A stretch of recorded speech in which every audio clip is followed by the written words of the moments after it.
जिंदगी में कई बार हम बिना सच्चाई और पूरी बात जाने दूसरे को कसूरवार ठहरा देते हैं और अनजाने में इतना बड़ा नुकसान कर बैठते हैं कि बाद में माफी के काबिल भी नहीं रहते हम।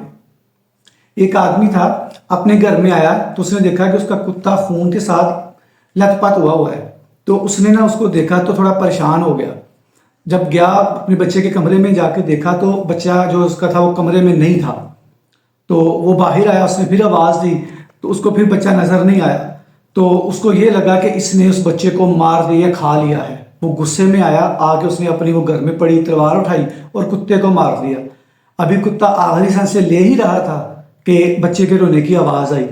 जब ये भाग के आदमी उसके पास गया तो देखा कि उसके जो झूला था बच्चे का, उसके पास एक भेड़िया जो ना वो मरा हुआ और खून में लथपथ पड़ा हुआ था।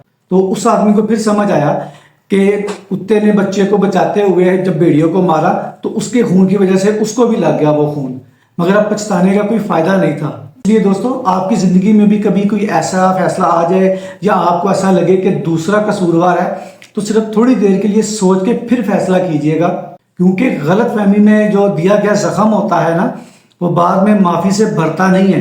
तो इसलिए कुछ किसी को भी कसूरवार ठहराने से पहले एक बार सोच लेना जरूरी होता है, बाद में पछताने का